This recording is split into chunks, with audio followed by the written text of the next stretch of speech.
Aquarius, ruled by Saturn and Uranus, positive and masculine in expression, fixed air. The Sun is in Aquarius from January 22nd to February 21st, represented by the clear crystal electric air of winter. The key word is I know. Rules the ankles and the circulation in the physical body. Aquarians are the mental pioneers, the forward thinking individuals who live in the future and not in the past. They are outgoing and impersonally friendly and appear to have a great deal of confidence. The fixity of the sign is not apparent on the surface, but Aquarians are inflexible in their ideas and cannot be pushed into anything they do not want to do. There is an impersonality and a detachment that is maddening to those who are completely immersed in their emotions. Aquarians approach life through their intellects, and it is difficult for them to understand those who respond to life emotionally. Aquarians function exceptionally well in the scientific fields or in research work of any kind. Aquarians are much more emotionally involved in their work than they are with people.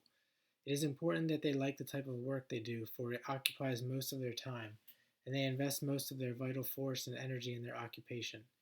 The Aquarian's home is important as a status symbol. It has to be a home that increases their sense of pride and prestige.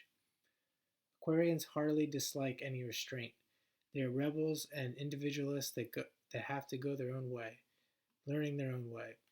Independent, imaginative, creative, and inventive, there is a genius about them if they are evolved.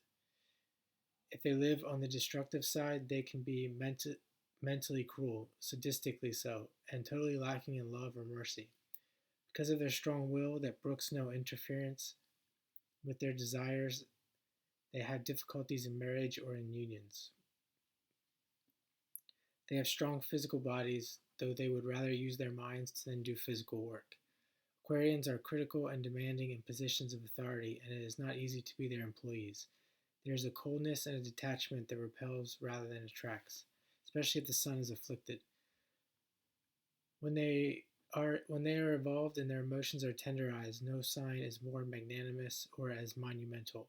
When they feel love instead of think it they are great souls. No one can think love, one has to feel it. The Aquarians usually have two types of friends, and never the twain do meet.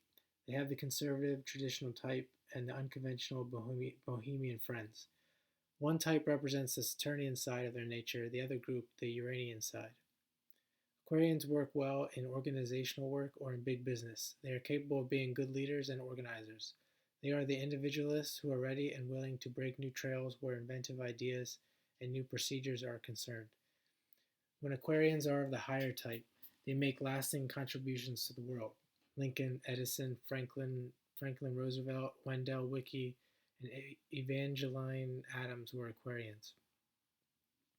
In a cosmic sense, the sign Aquarius is very important, for it is the sign of the incoming age. The cosmic year is of 25,000 years duration. Each cosmic year is about 2,100 years in time. We are just leaving the Piscean age. Pisces is the 12th house sign of restriction and limitation. It is an emotional sign and has more to do with faith than reason. Its key word is I believe. The key word of Aquarius is I know. We stand between two ages, and to faith must be added knowledge and intuition. Intuition is inner knowing. Aquarius has two rulers, Saturn and Uranus. They must work together or chaos will be the result. Uranus is the shattering force that breaks up old forms. Saturn is the agent which crystallizes forms or structures and establishes them in an ego complex. Saturn is the oldest of the gods and represents the first law of manifestation, the law of limitation. Without the concentration of energy within a defined field of activity, there would be no power or focus. Uranus represents the power of life force. Saturn represents the confining form that makes it usable on the earth plane. If we can understand these two energies, we will understand what is happening in the world today. Without the responsibility inherent in Saturn, the force of Uranus can cause destruction and chaos. Without discipline, Saturn, there can be no real freedom. Freedom without responsibility is license and not liberty. Old molds, old concepts, those things which have outgrown their usefulness in every area of life are being shattered. When the Saturn form is shattered, it sets the spirit free to function in a greater expanse of consciousness if it will.